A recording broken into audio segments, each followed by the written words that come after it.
All right, y'all. I'm not gonna lie. I never feel prepared for these videos. I just spent 3.5 hours editing after a whole 5, 6 hours of compiling notes and researching, etc., etc., on top of a decade of research. So I have a 95-page layout here, and so I only have an hour 50 minutes really of video time tonight. I will probably break this down. I can never decide until I just go for it. So this is my containment series. And so, where to begin? I'm going to be talking about polarity, masculine and feminine ranking versus moral load bearing ranking, cancers or the ENFJ's internal architecture, astro-psychologically. I will put my key card on the screen. When we do that, containment failure loop, inner versus outer sequencing, repair protocol, integration path, and cross watcher guidance. So, this is the Cancer or ENFJ relational containment, attachment gravity, and the moral weight of care. So, this is my containment series.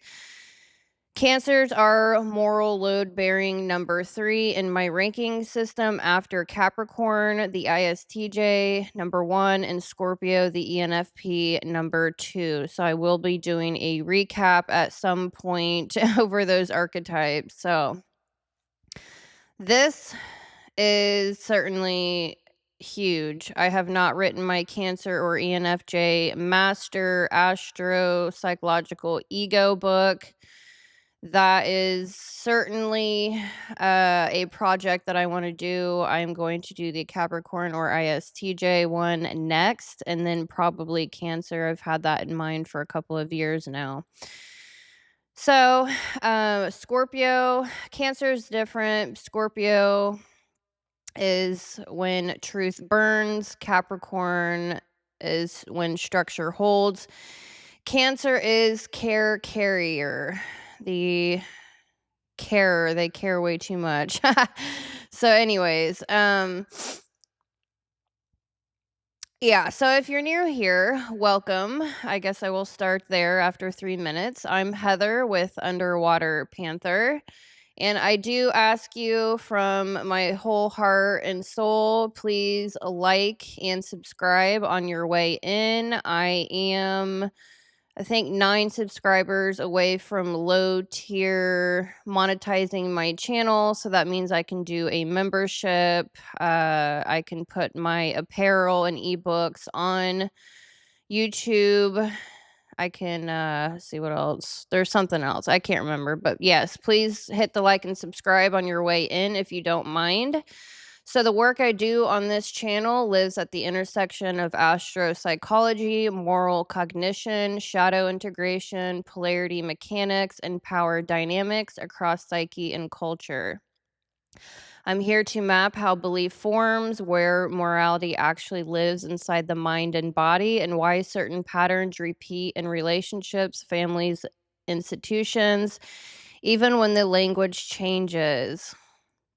Because what I'm really studying is containment, not vibes, not communication, containment. Containment of emotion, power, responsibility, and truth.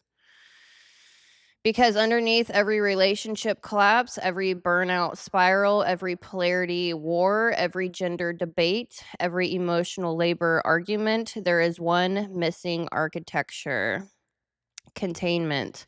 Most people are trying to fix surface behavior. I'm mapping nervous systems, conscience, structures, and moral load. And in this series, we're ranking the archetypes, the 12 astro-psychological archetypes, by moral load, which is the internal weight people carry when something goes wrong. Capricorn or the ISTJ carries consequence, Scorpio or the ENFP carries contamination, and Cancer or the ENFJ carries connection. So if you want to dive deep into Capricorn or Scorpio, I do have 2 videos per archetype, I think over an hour long, talking about moral weight and masculine and feminine polarity in those archetypes. So I am going to bring up the so I did upload this on my website already, as that is in my face. So it's called The Masculine and Feminine Polarity, Identity Capture and Why Some People Burn Out. This is my latest ebook, and I've already done a series ranking the personality archetypes from the most masculine to the most feminine, talking about moral weight bearing. So if you're interested in that, do check it out. And so now I am ranking the personality types from the highest load bearing archetype to the least carrying load moral weight carrying, the least moral weight carrying. Anyways, so that is this ebook. I am currently working on it, and it will probably be 500 pages long. So this is a huge master framework. I am working on 2 different axes, so the polarity versus moral load. So I'm going to do a quick recap. So I'm running 2 different axes at the same time in this series, the moral cognition series. And I do want to bring up that on the screen. Hopefully I can find it on my I am literally in need of another screen. I have 2 screens currently. That's going to mess it up. And so is that. So that's a bummer. All right. So I'm going to have to recalibrate what is going on here. Okay. So that made it a little better. All right. So I'm going to talk about the masculine and feminine polarity axis first. And this is in my current ebook I am working on. So this will be for sale after I get my containment series done, going through all the 12 archetypes. All right, so the masculine and feminine containment, or no, this is the masculine and feminine ranking. So this is in the ebook I had just put on the screen. So the most masculine to the most feminine, I'm recapping the masculine and feminine axis. So first of all, in my structure here in my system, Capricorn or the ISTJ is the most masculine due to its consequence bearing. This is who is most masculine to the most feminine under pressure. So the masculine, okay, so this ranking answers who initiates structure versus who receives and integrates it. Masculine is outward force, direction setting, boundary projection, initiates structure, and absorbs consequence. Feminine is inward processing, attunement, so they are more relationally attuned, integration, response, integrates impact, and restores connection. So the masculine and feminine polarity is about vector. Which way does energy move under pressure? So the most masculine to feminine sequence, number 1, Capricorn or the ISTJ. Number 2, Aries, ESTP. 3, Aquarius, INTJ. 4, Leo, ESFP. 5, Sagittarius, ISTP. 6, Virgo, ESFJ. 7, Scorpio, ENFP. 8, Gemini, ENTJ. 9, Taurus, ESTJ. 10, Libra, ENTP. 11, Cancer, ENFJ. And 12, Pisces, INFJ. All right, so I do break them down into tiers. I'm not going to go too deep into this now because I already have. I'm going to fly by this real quick. All right, so now we're getting into axis number 2, which is the moral load bearing. That is weight absorption. Who still feels responsible when no one is watching? when the reward is gone, when walking away is possible. That tells you something very different. Where consequence lands internally, who carries emotional residue, and who still feels responsible when nobody else does.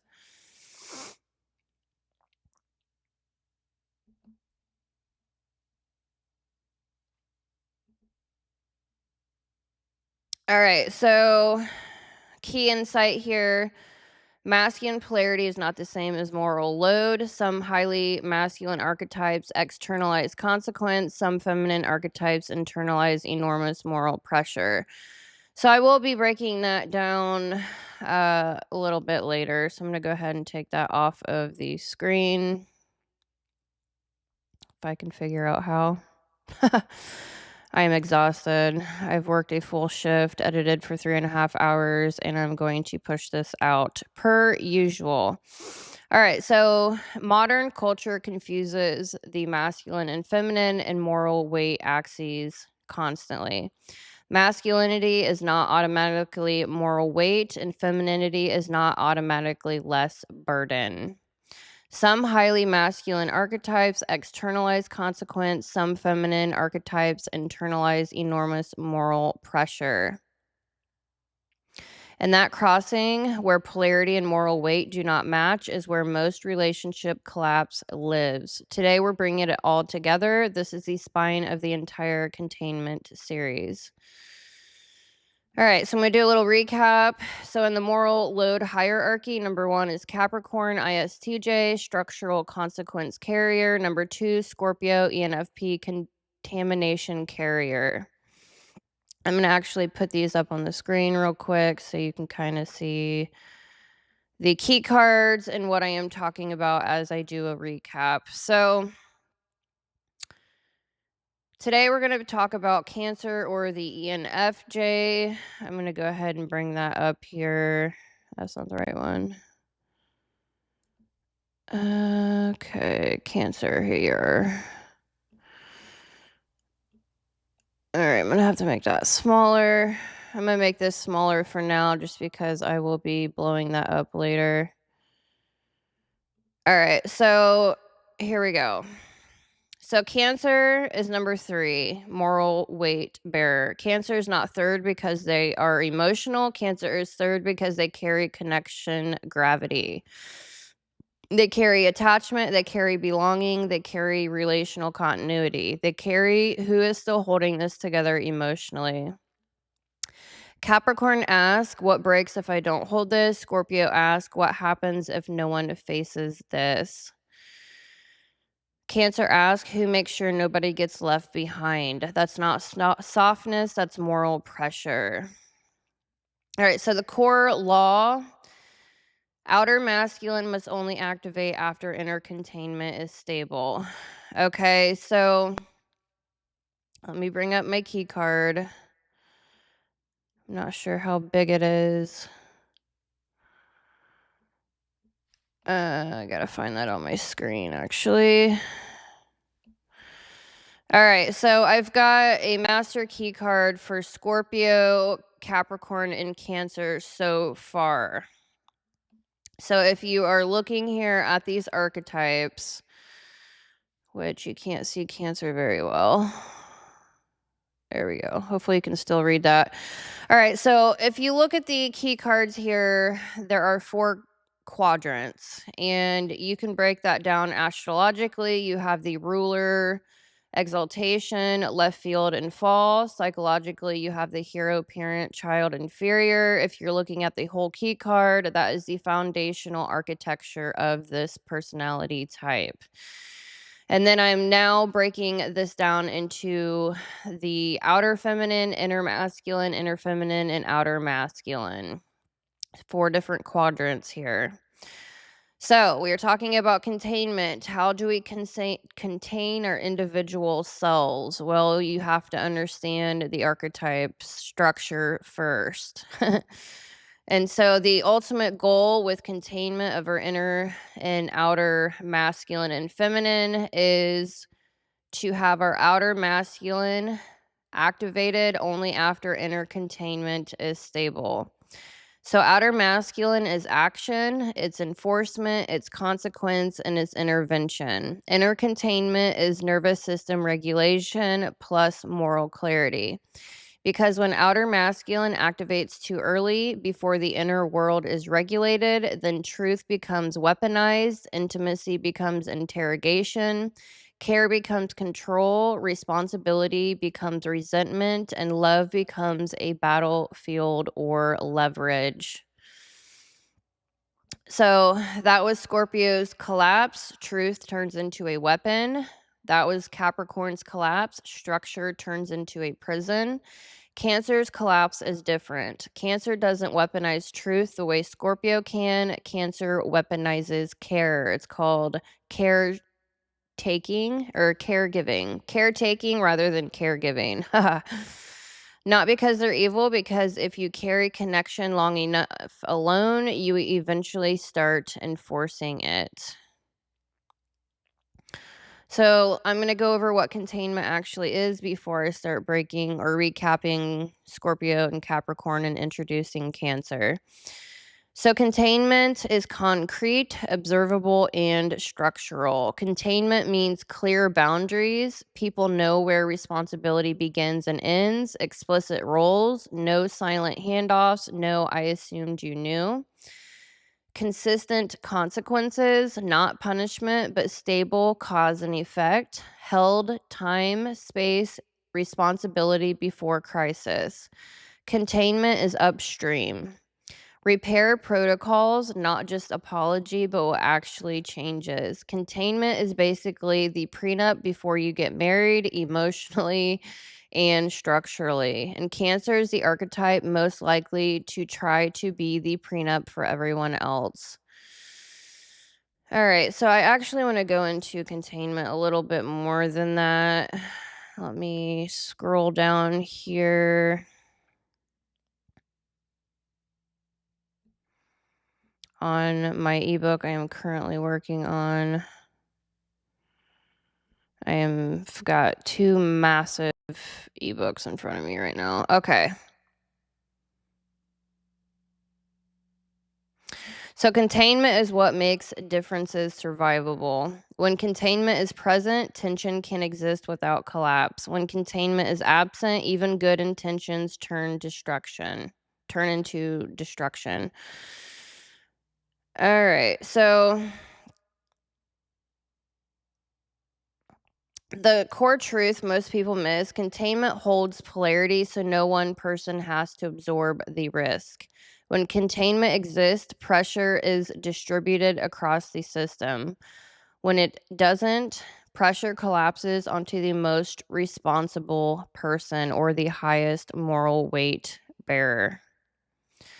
So containment is predictable boundaries, clear roles and expectations, consistent consequences, time, space, and responsibility being held before crisis, before burnout, before someone is overwhelmed and resentful.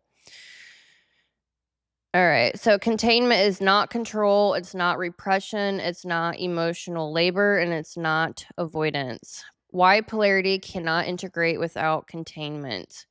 Polarity is not self-sustaining. So polarity internally, your inner and outer, masculine and feminine. Masculine and feminine functions, regardless of gender, require containment to integrate safely. Masculine function needs a container so leadership does not become domination or withdrawal. Feminine function needs a container so attunement does not become exhaustion or self-erasure. Without containment, something predictable happens every time. So relationally, one person becomes the regulator, the other becomes the extractor.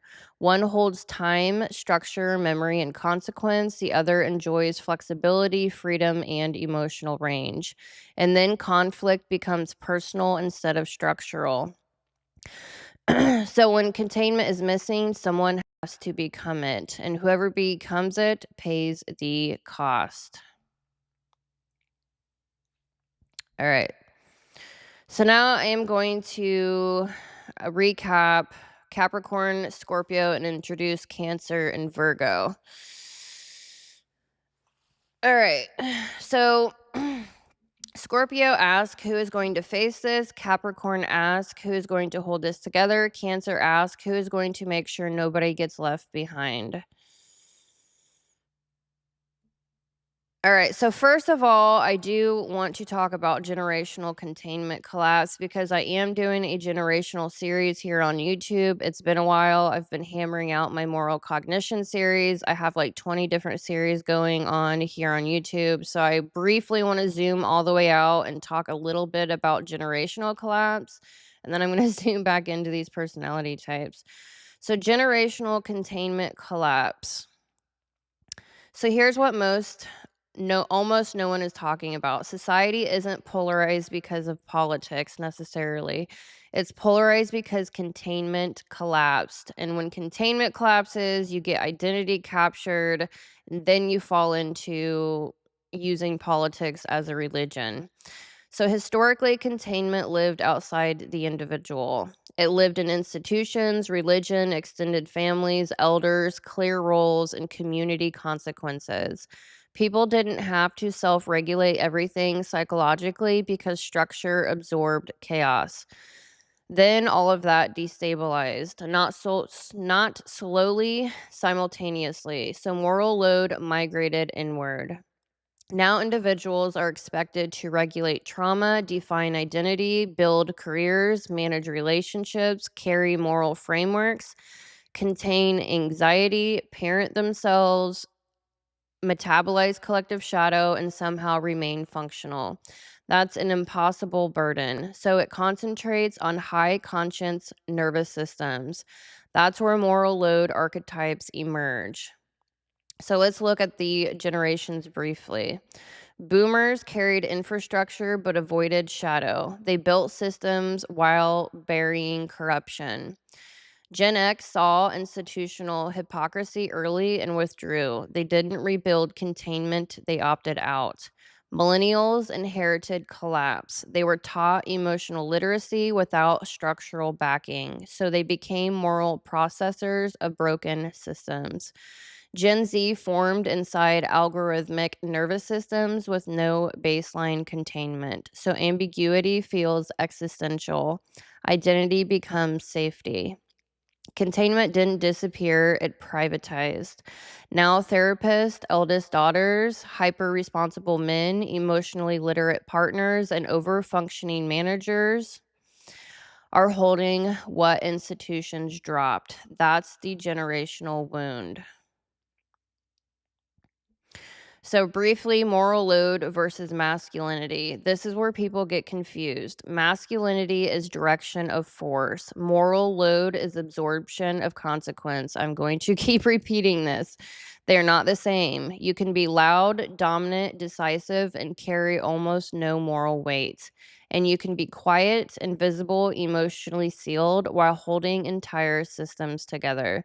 This is why emotional labor debates go nowhere. People argue surface roles instead of structural burden, which brings us to our two highest moral load archetypes, Capricorn and Scorpio. So I'm going to break down Capricorn first because they are number one, a moral load bearer. Capricorn does not metabolize truth like Scorpio. Capricorn metabolizes structure. Where Scorpio internalizes contamination, Capricorn internalizes outcomes. Capricorn doesn't ask who will face this, they ask who will hold this together. That single difference makes Capricorn the primary load bearer. They don't carry what's hidden, they carry what must function. Capricorn's polarity architecture. So let me actually move my key card so you can see that while I am talking.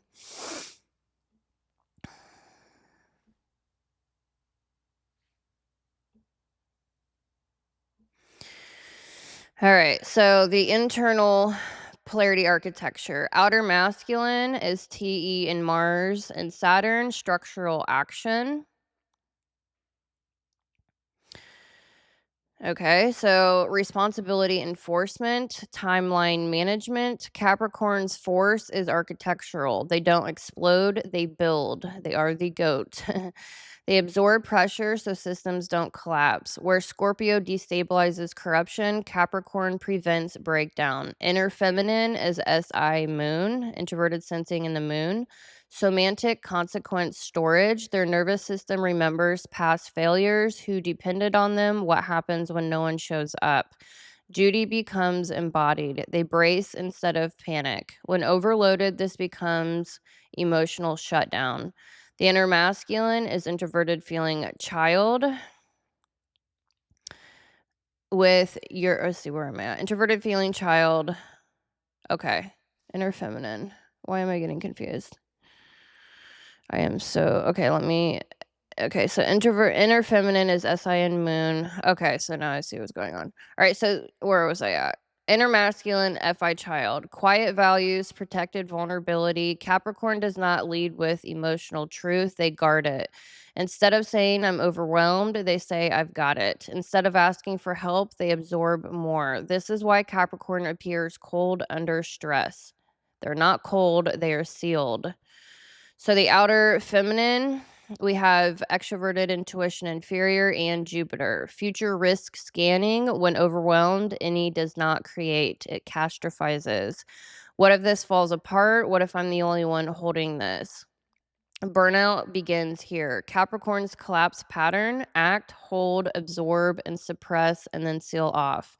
They don't scorch the field like Scorpio. They disappear emotionally. They don't redistribute pain. They internalize it until they fracture.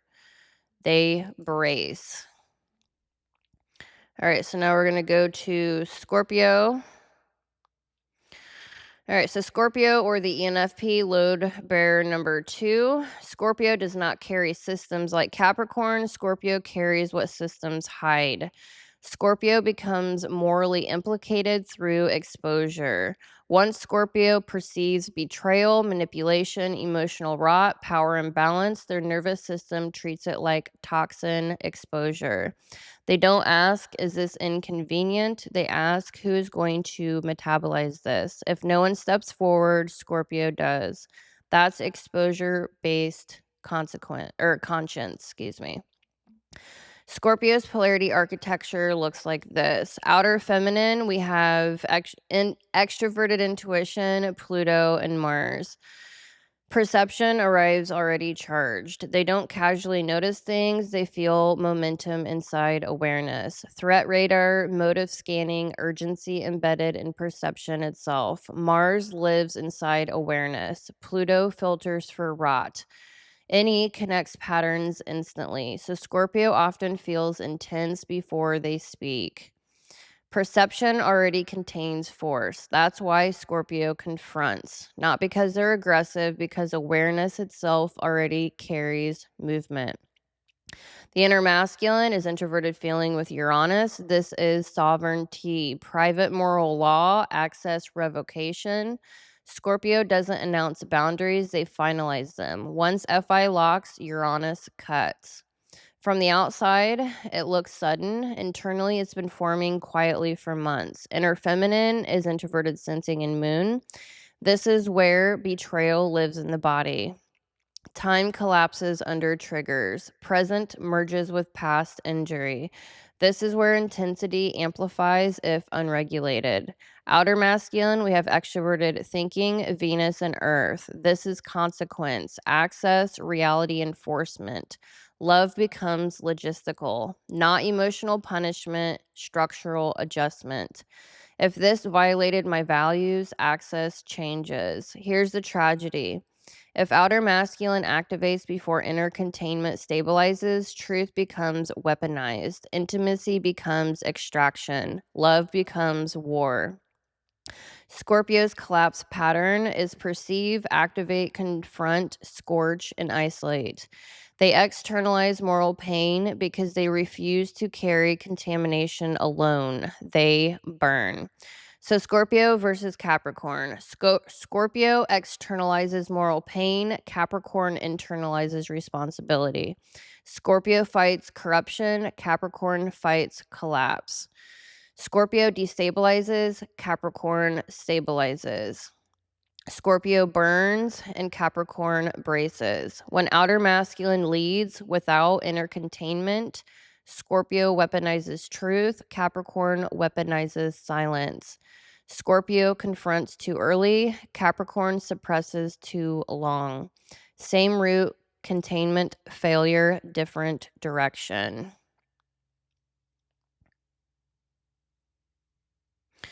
All right, so I don't really feel like doing any more recapping. So Cancer, ENFJ, and Virgo, ESFJ. Preview. After Scorpio burns and Capricorn braces, someone has to absorb the emotional fallout. And that's Cancer or the ENFJ. Cancer carries relational damage, family fragmentation, attachment wounds, and emotional aftermath. Cancer becomes the nervous system of collapse. Then comes Virgo. Virgo doesn't carry systems or contamination. Virgo carries repair. They micromanage entropy. They become the maintenance crew of a collapsing world. That makes Virgo moral load number 4. All right, so I'm going to take these off the screen here. I'm going to take that off the screen for now. All right, so I want to talk about the moral load a little bit more, the ranking system and the tiers. I have not broken down the moral load tiers within the ranking system yet. So this will be my first attempt. I am scrolling back here so you can see the ranking. Okay.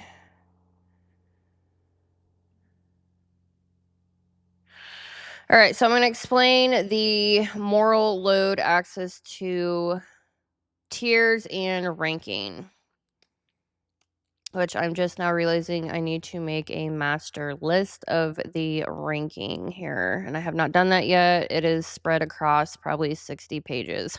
Not really, probably 50 or so. All right, so the moral load tiers, conscience, pressure, distribution. Honestly, I think I'm just going to I should have actually done this prior to, and I have not. So I'm just really quickly, I am going to write down, excuse me, you can fast forward if you would like. So I'm going to have to sit here really quickly and write down the ranking. I have it written down in pen. I have not actually put it on my notes yet. So give me just a moment. I'm going to take a quick drink break and do this real quick.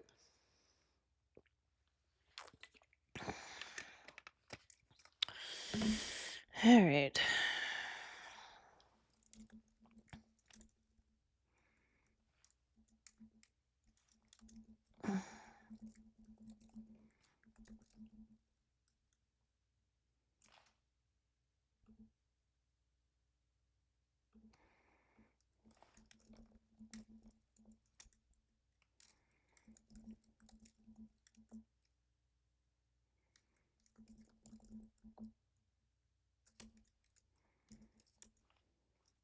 I can't type with this microphone in my face. All right, so Capricorn, ISTJ, Scorpio, ENFP, Cancer, ENFJ, I have Virgo, ESFJ,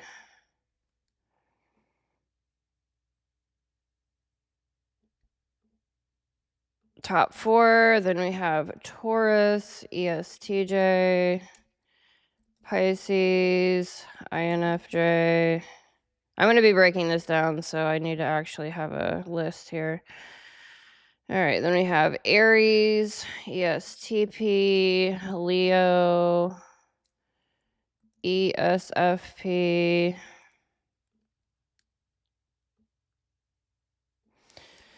Then we have Libra, ENTP, Sagittarius, ISTP.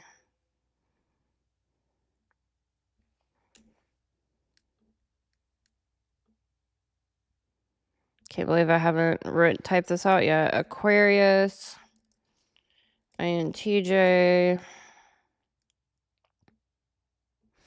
Gemini, ENTJ.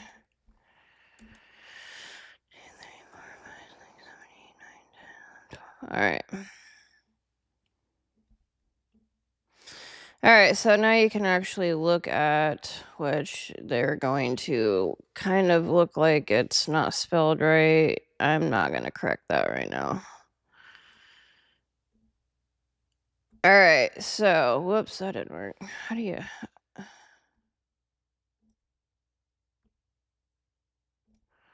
All right, so that is the list of the moral load bearing in order. So you can kind of see what I'm talking about. All right, now I feel better. All right, so what are the tiers for moral load bearers? So here's the true tiered architecture emerging from my framework. This is conscience, pressure, distribution. So the moral load tiers, conscience, pressure, distribution. So the first thing we need to talk about is these tiers are not personality rankings. They are not measures of goodness, intelligence, emotional depth, or spiritual maturity. They are measures of where consequence lands when reality destabilizes. They map conscience pressure distribution, who absorbs weight when something breaks, who carries residue after conflict, who remembers responsibility when others discharge it, who metabolizes what society avoids. This is not about preference, this is about nervous system burden.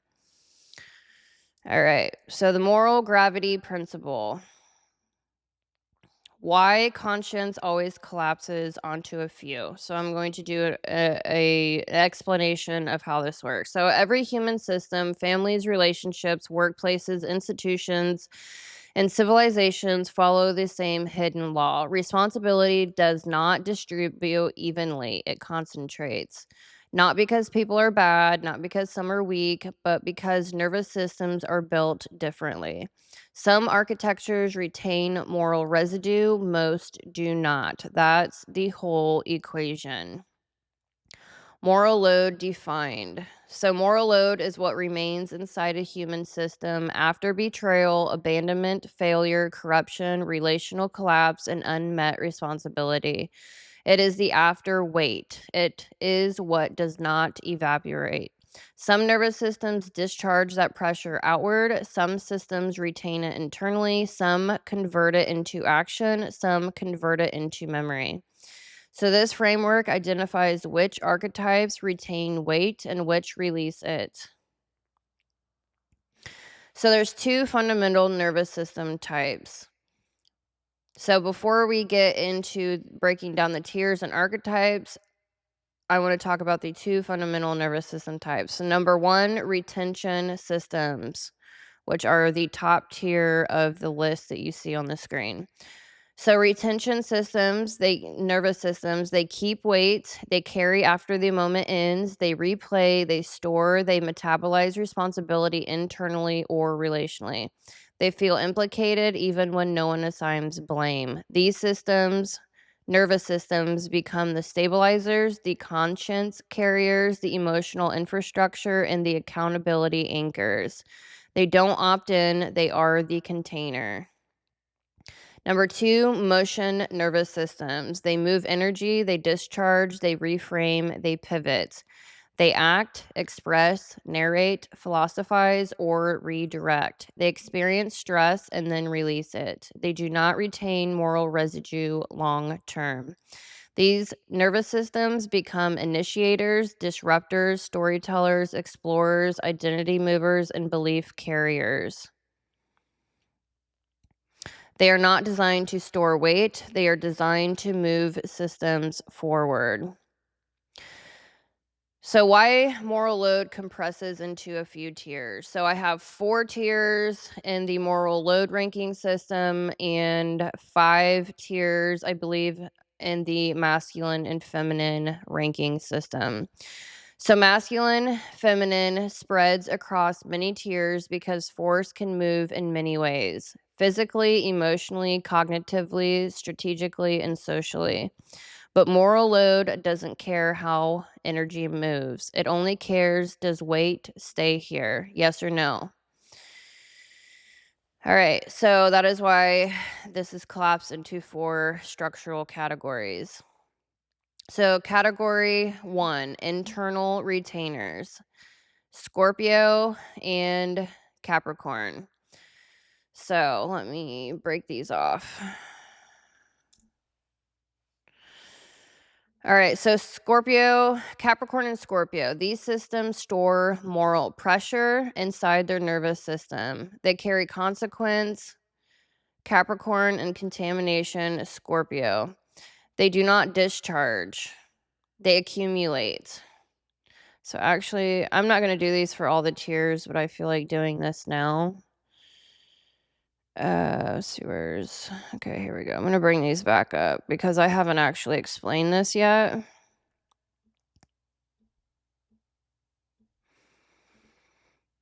All right, so we're talking about the first tier of the moral weight ranking.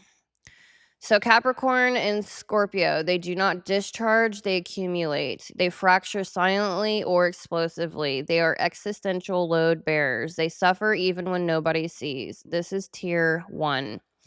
So tier 1, primary moral load bearers, the existential carriers. They carry weight even when no one else does.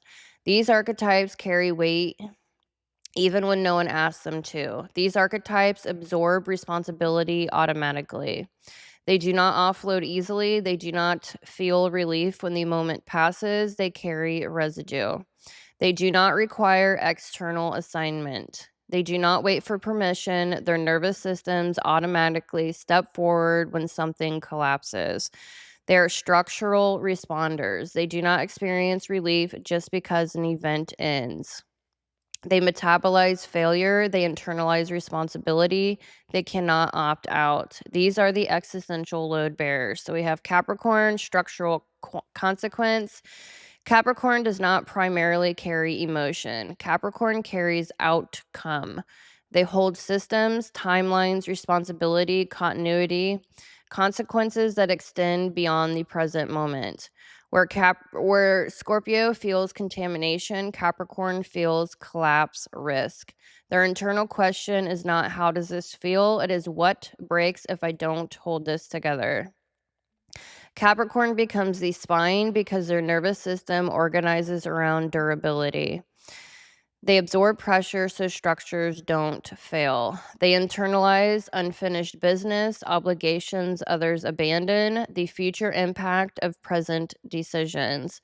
Capricorn doesn't dramatize responsibility. They become it. They don't process collapse emotionally. They metabolize it architecturally. This is why Capricorn burnout looks like emotional ceiling. They don't explode, they brace. They keep functioning while quietly carrying more than anyone sees. They're moral load number 1 because they carry structural consequence across time. They become the load-bearing beam of broken systems. So number 2, we have Scorpio or the ENFP. Moral contamination. Scorpio does not primarily carry systems. Scorpio carries truth exposure. They hold betrayal awareness, hidden power dynamics, unspoken corruption, emotional rot inside relational fields. Where Capricorn asks, what breaks? Scorpio asks, what is being hidden? Their nervous system is calibrated to detection contamination. They don't encounter corruption intellectually. They encounter it biologically. Scorpio internalizes moral toxicity. They absorb what others refuse to see. They become psychically implicated in what they perceive. This is why Scorpio doesn't merely witness wrongdoing, they feel infected by it. They become the purifier because they cannot tolerate unresolved rot in the field. Scorpio suffering comes from exposure. Capricorn suffering comes from responsibility. Different mechanics, same gravity. Scorpio carries ethical contamination. They metabolize truth even when it burns. They don't seek conflict. They become involved because awareness itself creates obligation. They are moral load number 2 because they carry what society suppresses. So together, Capricorn and Scorpio, these two are existential carriers. They suffer even when silent. They absorb consequence and corruption, whether they want to or not. They cannot simply walk away. They become the conscience architecture of dysfunctional systems.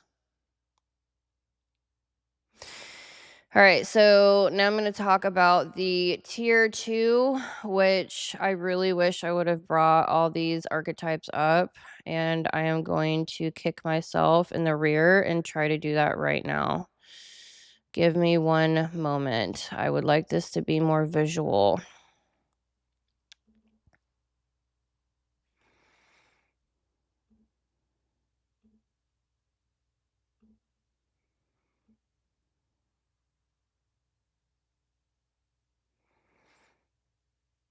All right, I'm going to do something if I can figure it out. Give me one moment. This is such a pain in the butt. I've got like 20 different window captures. Give me a moment here. I'm gonna have to put this way down here. All right, there we go. All right, here we go. Okay, so Virgo, we have Virgo and Cancer.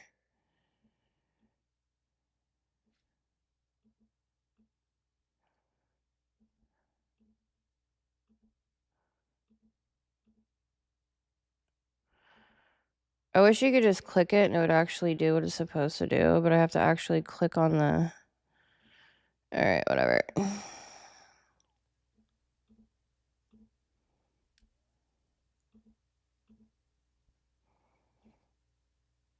All right, here we go. This is tier 2.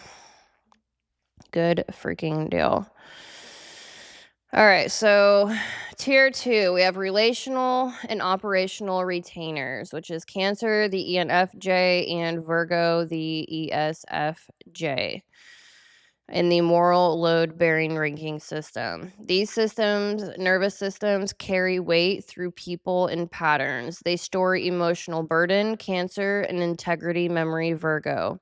They don't hold reality itself, they hold human impact. They become emotional infrastructure, relational glue, accountability ledgers. They exhaust through service. This is tier 2. So the top tiers, the top 5 are more rare, and I will explain that later. All right, so tier 2, relational and integrity load bearers, human impact carriers. These archetypes do not carry reality itself, like Capricorn and Scorpio. They carry human fallout. They hold emotional aftermath, relational stability, and integrity continuity. They become the soft infrastructure. They don't stop collapse. They hold people inside collapse. They don't carry reality itself. They carry human impact. So Cancer, or the ENFJ, is relational burden. Cancer carries attachment. They hold emotional safety, family cohesion, belonging, and relational repair. Cancer doesn't carry corruption like Scorpio. Cancer doesn't carry structural consequence like Capricorn. Cancer carries who got hurt. Their nervous system tracks who feels unsafe, who is disconnected, where attachment ruptured. They become emotional infrastructure. They absorb guilt around care. They step into protector roles automatically. They regulate atmospheres, they hold space, they stabilize families and communities through embodied empathy. Cancer doesn't explode, they disappear into caregiving. They become smaller so others can feel held. This is moral load number 3. They carry relational weight. They don't document, they contain. And then we have Virgo or the ESFJ, integrity ledger. Virgo or the ESFJ carries precision. They hold pattern tracking, effort accounting, operational ethics, and responsibility memory. Virgo doesn't metabolize corruption like Scorpio or absorb attachment like Cancer. Virgo records. They keep the ledger. They notice who showed up, who didn't, what was promised, what was delivered, where integrity slipped, and where effort became uneven. Virgo does not dramatize betrayal, they document it internally. They become moral auditors. They leave quietly because the file is complete. They don't fight, they close the case. This is moral load number 4. They carry accuracy. Cancer holds people, Virgo holds patterns. Different channels, same exhaustion. Cancer. Oh, okay. So yeah, I just said that. All right. So now we've got Taurus and Pisces.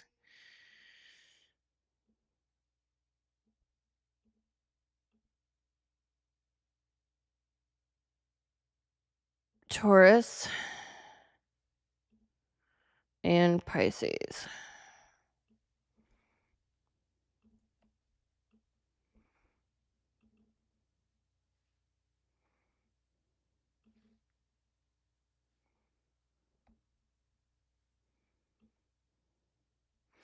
Oh, great. Where's my Pisces at?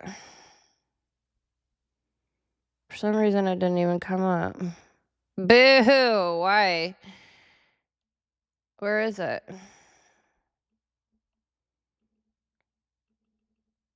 Oh, no. Oh, there it is. All right. There we go. I got it.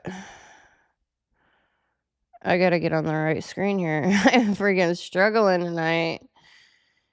All right. Taurus.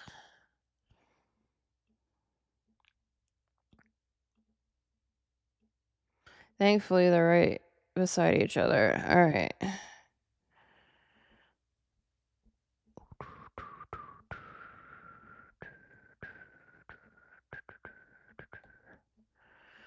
All right, here we go. Good enough.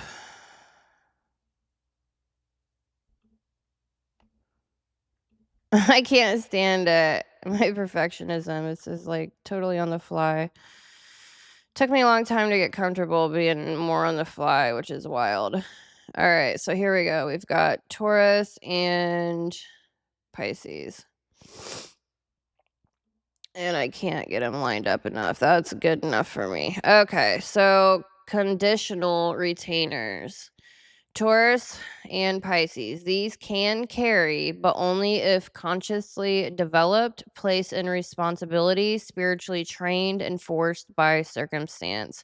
Otherwise, they absorb emotion, but not consequence. They feel pain, but don't organize it. They care, but don't structure. This is tier 3, which is more unstable. All right, so tier 3, conditional load bearers. Absorbers without automatic retention. They carry weight only when trained or forced. They're conditional carriers. They absorb, but they do not automatically anchor. That distinction matters. They absorb pain, but not consequence unless consciously developed. They feel deeply. They can endure pain. They can sit with suffering, but they do not naturally convert pain into responsibility or enforcement. They require development, training, or conscious structure to become long-term carriers. Otherwise, they seek relief, they soften, soothe, they dissolve, they do not anchor responsibility by default, they escape. They stabilize emotionally, not structurally. Taurus and Pisces are not low load archetypes. We're not there yet. So Taurus or the ESTJ, stability guardian, conditional consequence carrier. Taurus is often mistaken for a primary load bearer because they appear steady. But steadiness is not the same as moral gravity. Taurus does not automatically internalize responsibility for broken systems like Capricorn. Taurus does not internalize contamination like Scorpio. Taurus carries stability. They hold material security, comfort, continuity, resource management, and predictable order. Their nervous system is calibrated for environmental preservation, not systemic accountability. When something destabilizes, Taurus asks, is this threatening stability? Not who is responsible long term, not what corruption must be faced. They resist disruption. They absorb discomfort in order to keep things smooth. This makes them look responsible. But what they're actually carrying is disturbance tolerance. How Taurus holds load. Taurus can endure emotional tension, tolerate slow pain, sit inside dysfunction longer than most, and absorb discomfort to preserve calm. But they do not instinctively restructure systems. They do not confront contamination. They do not track moral accounting like Virgo. They regulate by anchoring themselves. If the environment remains materially stable, they can coexist with unresolved ethical issues longer than tier 1 or tier 2 types. This is why Taurus becomes conditional. If their values are engaged and their structure is threatened, they can step up. If not, they default to maintaining peace, avoiding escalation, and preserving resources. They hold weight when it affects their security. They do not carry weight purely for ethical reasons. That is the difference. Taurus under pressure, when overburdened, they shut down emotionally, they resist change harder, they become immovable, they prioritize comfort over confrontation. They do not explode, they dig in. If consciously developed, Taurus can become a powerful moral stabilizer, but that requires awareness. Otherwise, they absorb pain without converting it into accountability. That is tier 3. Pisces or the INFJ, diffuse moral absorber, conditional emotional carrier. Pisces is often mistaken for a high moral load archetype because they feel everything. Pisces absorbs pain. They take in emotional suffering, collective grief, spiritual disillusionment, and existential confusion, but they do not automatically retain responsibility for fixing it. They diffuse, they dissolve, they metabolize through compassion. The nervous system asks, how do I soften this? Not how do I enforce correction? Not who is accountable. Pisces holds suffering as atmosphere, not as ledger, not as structural burden. How Pisces holds load. Pisces can sit with immense emotional pain, absorb collective trauma, forgive deeply, transcend personal injury. But they do not instinctively convert that into confrontation, system repair, or relational boundary enforcement. They dissolve instead of anchor. They spiritualize instead of stabilize. They forgive instead of restructure. This is why they are conditional. If Pisces consciously develops structure, Saturn boundaries, and accountability, they can become profound healers who carry weight responsibly. If not, they become emotional sponges. They absorb, then leak. Pisces under pressure. When overwhelmed, they escape, they withdraw, they rationalize, they martyr, they idealize instead of correct. They do not externally aggressive. They do not externalize aggressively like Scorpio. They do not brace like Capricorn. They dissolve, they blur lines, they sacrifice self-definition. That is not low morality. It is non-retentive morality. So the structural difference between tier 3 and tier 1 and 2. Let me make sure I've got my... Okay, good deal. All right, so tier 1 and 2 types, which you can see on the... I can't call that a master key because it looks terrible, but yeah, it is what it is on the list that you see on the screen. All right, so tier 1 and 2, Capricorn, Scorpio, tier 1, Cancer, Virgo, tier 2 types. Retain moral residue automatically, cannot easily discharge responsibility, and feel internal obligation to act. Tier 3 types, Taurus and Pisces, absorb emotional or environmental pressure. Do not automatically convert it into enforcement or structural correction. They may carry deeply but selectively. Taurus absorbs for stability, Pisces absorbs for compassion. Neither naturally enforces consequence. That is why they are conditional carriers. All right.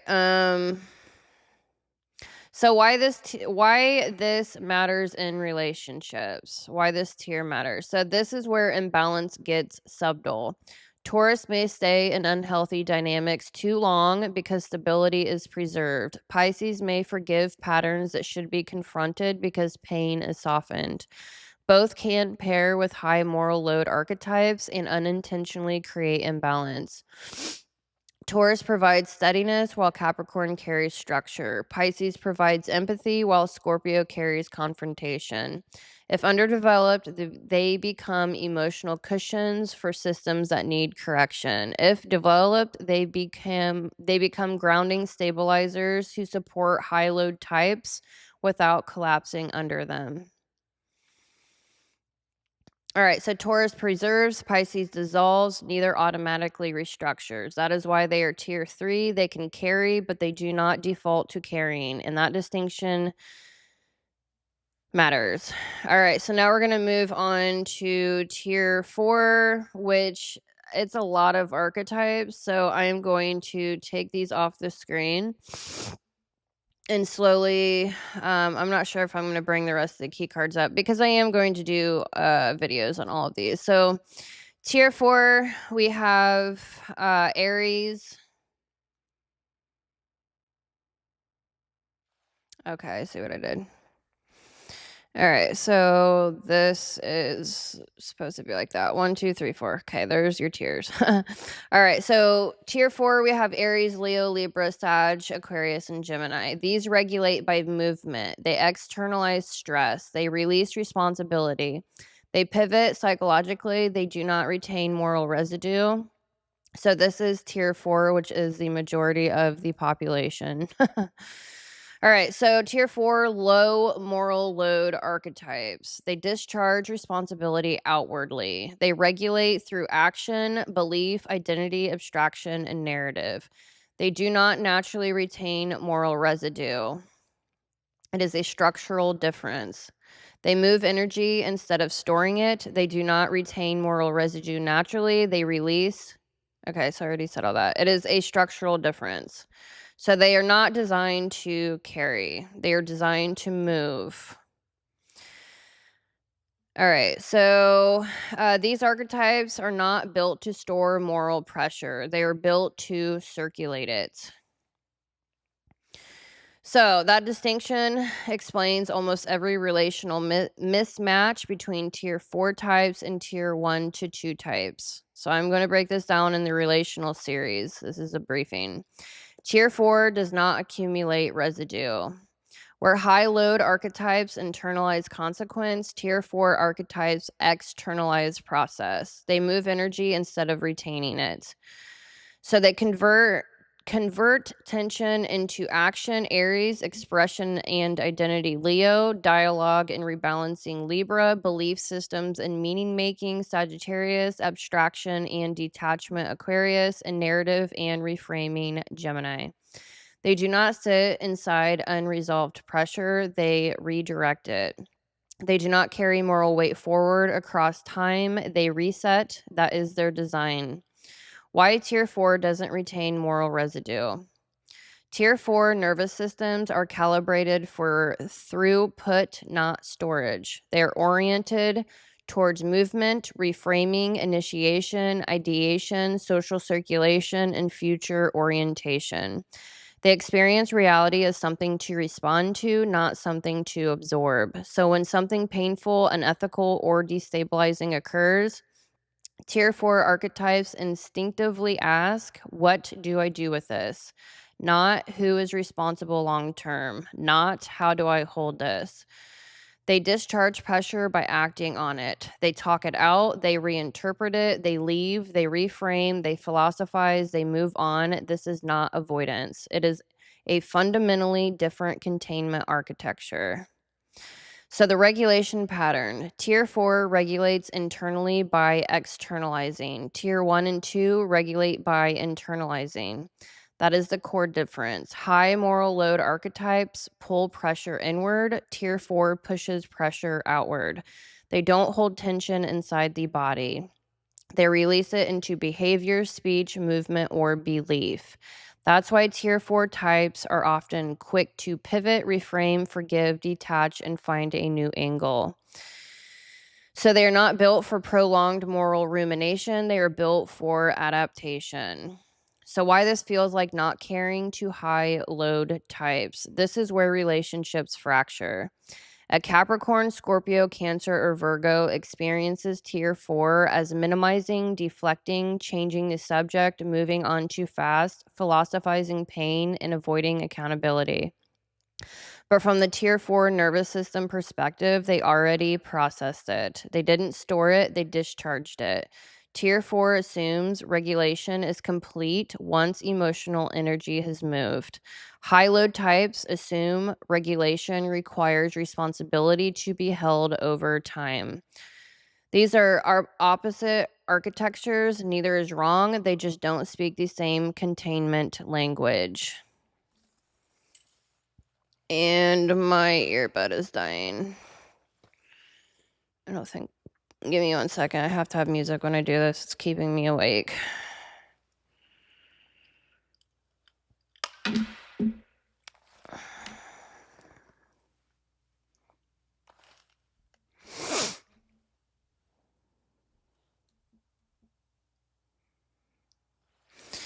All right, so Aries discharges through action. Aries resolves tension by doing something. They don't analyze it, they don't carry it, they initiate. Anger becomes movement, conflict becomes assertion. They clear pressure through forward motion. Once acted on, it's over, not residue. Leo discharges through identity and expression. Leo processes through visibility. They externalize emotion through performance, creativity, and presence. They don't sit in shame or moral weight. They restore equilibrium by reclaiming selfhood. If they've expressed it, they have released it. Libra discharges through dialogue and imbalance. Libra regulates through conversation. They rebalance relational fields. I don't know why I didn't make that bigger. There we go. All right, so Libra regulates through conversation. They rebalance relational fields. They don't internalize blame.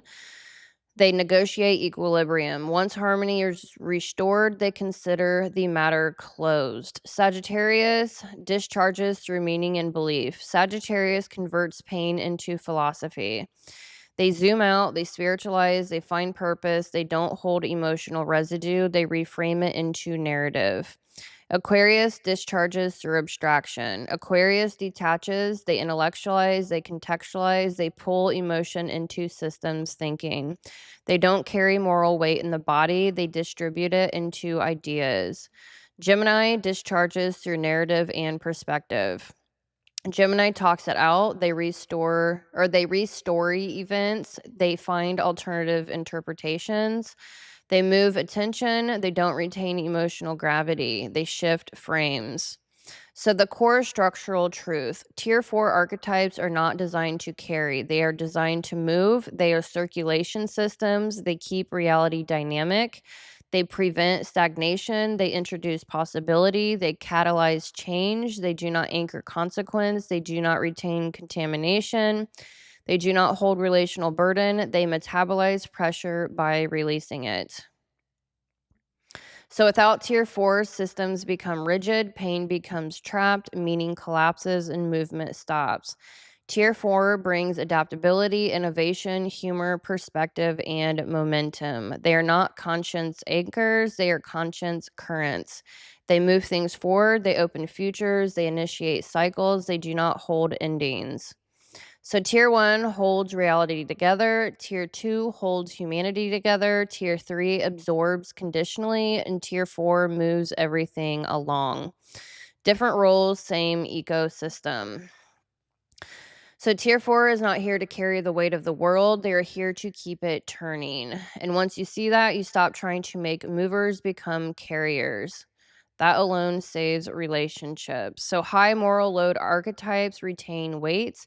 Low moral load archetypes discharge weight. That single distinction explains burnout, relational imbalance, emotional labor, accountability collapse, and why certain people always end up holding everything. That is the moral gravity map. All right, so now I want to explain why tier 4 looks crowded, because it's the default human state, which is so wild to me. All right, so most people are emotion based. They're not designed to carry consequence long term. They're designed to initiate, explore, express, believe, conceptualize, and adapt. That's not a flaw. It's necessary for civilizations to evolve. If everyone retained moral weight, society would freeze. So masculine and feminine versus moral load. So masculine and feminine equals force direction, who initiates versus who integrates.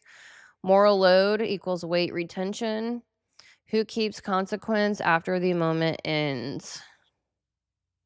So you can have highly masculine and low moral load with Aries, highly feminine and crushing moral load with Cancer, masculine and heavy load, the most masculine and heavy load bearing Capricorn, and more feminine yet heavy load with Virgo. This is why culture is confused. People think masculinity equals responsibility. It doesn't. People think femininity equals emotional softness. It doesn't. Responsibility follows retention, not polarity. All right, so where moral load is actually generated. Moral load forms where perception meets responsibility and cannot be discharged. All right, so I'm going to bring up Capricorn and Scorpio again.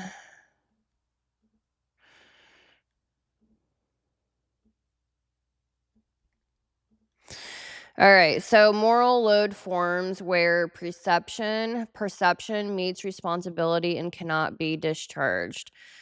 There are only two ways this happens. Internalized load. So with Capricorn and Scorpio, you have introverted feeling, cognitive function, and introverted sensing. We also have Saturn and Pluto.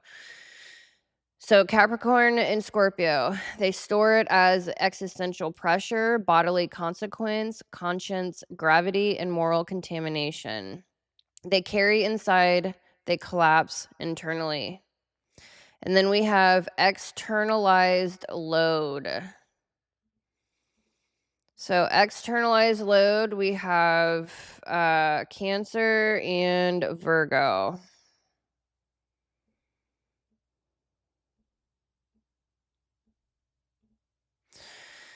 So you're noticing now we have extroverted feeling, cognitive function with extroverted sensing. Pattern memory. Stored as relational duty, attachment labor, operational tracking, and emotional infrastructure. They carry through service, they collapse through exhaustion. That's it. All right, so the moral quadrilateral, planetarily speaking. So Saturn is consequence, Pluto is contamination, Moon is attachment, and Mercury is accounting. Capricorn holds Saturn, Scorpio holds Pluto, Cancer holds Moon, and Virgo holds Mercury. So that's the full architecture, not symbolic, functional. All right, so why relationships collapse? Because tier 1 and 2 types end up paired with tier 4 types. Retention meets motion. One stores, one releases, one collapses, one moves on, and everyone calls it communication issues. It's not. It's conscience asymmetry. All right, I'm going to take this off the... I think I'm done talking about Virgo for a while. Virgo will be next. So the 80-20 rule of moral gravity. About 15 to 20% of humans carry almost all structural and moral weight. Always families, corporations, nations, you name it. So masculinity moves energy, femininity integrates energy, moral load tells you who breaks. Capricorn braces, Scorpio burns, Cancer absorbs, and Virgo records. All right, so now I want to talk more about, no, actually, I just went through that. Good to go on that. All right, so now where do I want to take this? I'm going to break that into a whole different video. Note to self. I'm going to talk more about extroverted feeling and introverted feeling, cognitive functions, perception, thinking versus feeling, the perceiving functions, and then intuition and sensing. So I'm going to make that into its own video.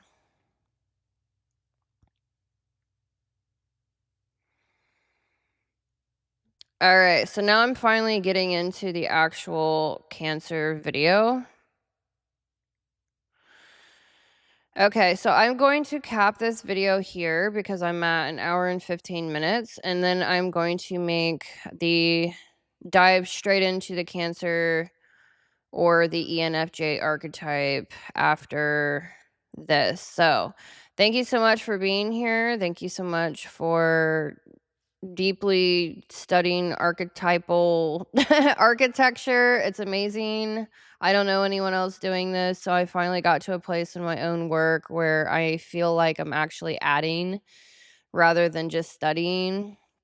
And so anyways, like and subscribe. Let me know your thoughts and feelings in the comments below, and I will see you in the next video.